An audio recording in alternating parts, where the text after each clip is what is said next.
Bismillahirrahmanirrahim. Assalamualaikum warahmatullahi wabarakatuh. Waalaikumsalam warahmatullahi wabarakatuh. Ya, penyakit asam urat ini hampir semua orang, khususnya orang Indonesia ini terjangkiti. Hampir ya. Termasuk saya, Pak Ustaz. Ya. Jadi asam urat ini insya Allah akan mengenai orang-orang yang punya tipikal sifat perbuatan yang tidak baik, yaitu perbuatan-perbuatan yang kaku, emosional, menekan, biasanya seperti itu. Yang jelas kaku dan emosional. Kemudian memerintah, kemudian menekan, ada seperti itu. Atau yang paling gampang aja adalah kaku dan emosional, dah dua titik. Kaku dan emosional. Ya, kaku. Kaku itu apa? Namanya kalau nyuruh itu harus, kalau enggak marah. Atau kaku itu tidak seperti tadi, tapi lucu ini. Dia kalau diberi masukan nggak mau, diem aja dah. Itu juga sama kan? Iya bener. Ya, dan dia emosi karena nggak cocok. Tadi dia emosi, cuma emosinya dia. Itu juga insya Allah akan mudah sekali terkena asam urat. Tadi Ustaz bilang dinasehatin diem aja nggak mau. Ada juga yang dinasehatin ngebantah terus, itu juga sama. Nah itu kalau ngebantah kolesterol, itu bahasan lain. Itu. Ini bahasan yang asam urat. Ini diem ya. Ini yang diem, atau dia merintah atau dia diem. Tapi kaku, agak sulit menerima masukan orang dan dia punya prinsip sendiri. Kemudian ada emosi, kalau nggak cocok itu ya emosinya muncul, itu insya Allah juga asam urat. Kemudian otot-ototnya sering kaku-kaku seperti itu, ya insya Allah hampir sama. Nah, asam urat itu insya Allah disebabkan dari perbuatan-perbuatan kita yang tidak baik, itu apa? Kaku. Dalam apa? Umpamanya memerintahkan, umpamanya tung merintahin istrinya, tung merintahin anak buahnya dulu, merintahin anaknya, dimana itu untuk menyenangkan nafsu. Ya apa aja terserah, itu nafsu kan macam-macam ya. Nafsu itu keinginan aja lah, keinginannya istrinya ngikutin dia, nah kan gitu. Cocok Pak Ustaz. Keinginannya anaknya ngikutin dia, kalau enggak ya jengkel di sini. Anak buahnya dulu keinginannya itu dia. Kalau bisa itu bosnya juga inginnya itu ya keinginan dia, nurut sama saya Pak gitu ya. Tapi nggak berani ya. Jadi insya Allah asam urat hanya seperti itu. Ya, sehingga itu kalau kata orang-orang pintar itu cairannya mengkristal istilahnya, atau sebagian dari apa yang dilakukan mengkristal. Asam urat di mananya? Banyak aja. Biasanya di daerah kaki. Ya. Iya Ustaz, saya pernah lihat tuh teman saya Ustaz, dia sakit asam urat katanya. Itu jari kakinya itu sampai ibu jari sama jari telunjuk ya, kalau di sini apa ya kan? Ya nomor 2 lah. Berdua lah, itu jadi apa? Renggang begitu Ustaz. Karena di atasnya itu ada benjolan. Di atas jempol itu benjolan.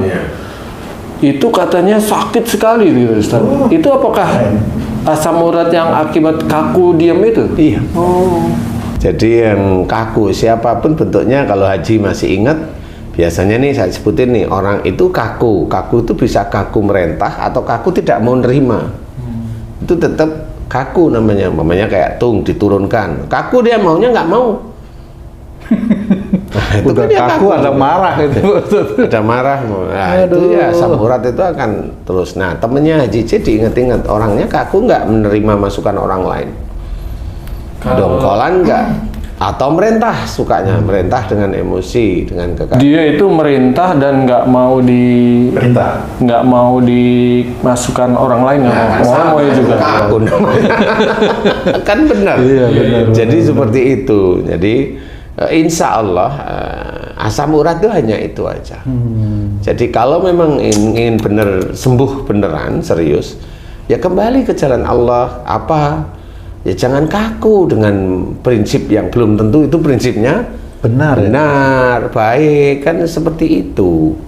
Wong kita sendiri itu orang Islam berusaha untuk baik di hadapan Allah Ta'ala dengan syariat kita itu kalau kita nggak cocok juga diem kok, diajarkan untuk diam. Apalagi yang nggak cocok dengan saudara kita yang seiman, diem aja biasa. Tidak terus pengkerengan, berantem kan gitu ya. Ya enggak, biasa aja. Berarti kita juga bisa melihat sifat seseorang dari penyakitnya. Iya, insya Allah bisa. Dan itulah yang sebenarnya diceritakan dalam Quran. Benar-benar jadi seorang yang memang dia itu diberi sakit oleh Allah Ta'ala, itu tanda-tanda bahwa dia itu memang punya kesalahan dan dosa yang dilakukan dia terus-menerus setiap harinya, baik dalam keluarga, pada istri, pada suami, pada orang tua atau mertua, atau pada saudara-saudaranya, itu dia punya kesalahan, insya Allah. Makanya kalimat dalam Quran itu, dan apa saja musibah yang kau terima disebabkan dari buah tanganmu sendiri, itu benar, tepat. Itu sangat tepat, makanya jangan kita elakkan. Cuma banyak juga saudara-saudara kita yang Islam itu nggak mau nerima ayat itu, jadi merasa dirinya tidak dosa. Padahal harus diceritakan di dalam ayat yang lain, wala nutiqannahum minal adabil adna tunnal adabil akbar. Nah, di sini ayat ini menceritakan, dan Allah akan memberikan siksa kecil di dunia sebelum siksa besar, yaitu di akhirat. Nah, siksa kecil di dunia itu apa maksudnya?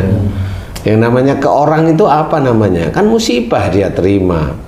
Salah satunya musibah itu apa ya? Sakit, kebentur kepalanya, kakinya ketabrak, punggungnya meleot. Itu kan musibah, itu sudah ditulis oleh Allah Ta'ala. Jadi seorang yang diberikan oleh Allah Ta'ala siksa kecil di dunia, yaitu musibah atau sakit, itu besok di ayat ini sudah dijelaskan bahwa besok di akhirat akan masuk neraka. Itu kan sudah jelas. Contoh umpamanya yang sariawan, kan disuruh ngomong baik-baik, kan gitu ya.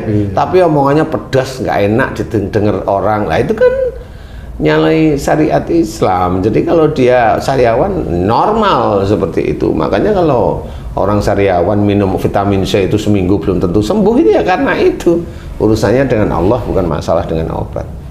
Kalaupun sembuh ya bukan karena obat, Allah aja mengizinkan sembuh. Oh iya. Jadi seperti temannya Haji C yang asam urat seperti itu, ya memang dia kalau merentah, kalau udah punya ini prinsip itu udah, kalau diberi masukan tidak bisa. Iya, seperti itulah asam urat, sama seperti Tung dulu. Kamu dulu gitu nggak kira-kira? Iya. Terutama sama istri, Pak Ustaz.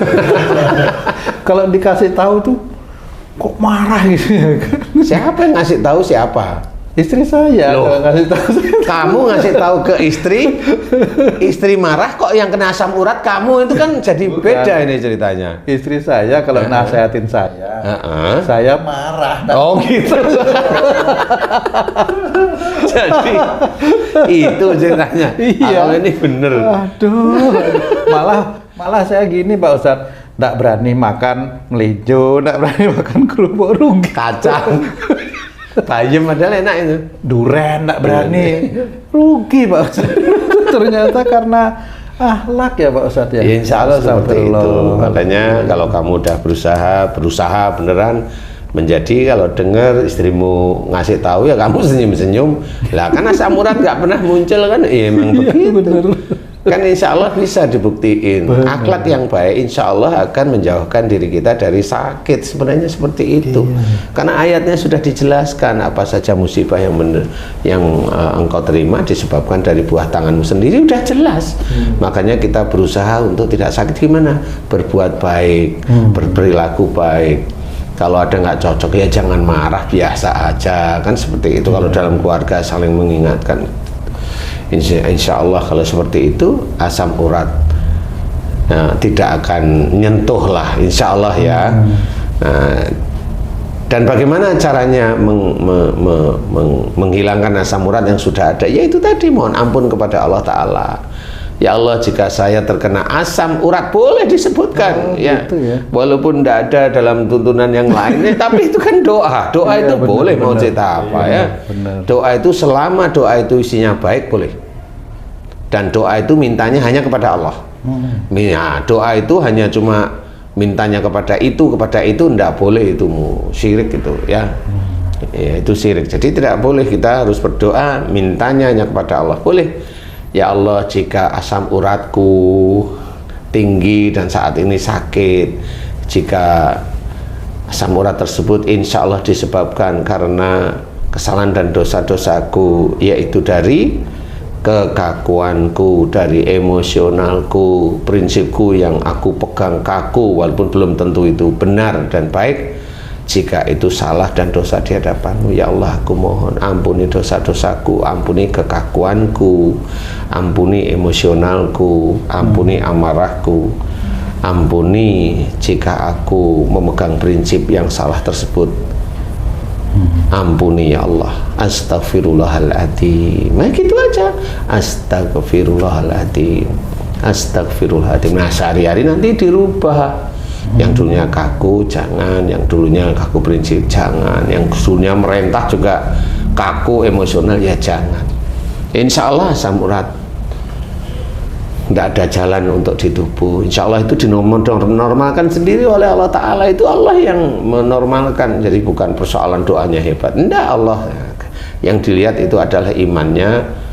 Sedulur beriman, insya Allah kalau imannya bagus, doa itu paling nanti mulai 1 hari udah mulai kendor, hari kedua, hari ketiga mulai agak kendor lagi.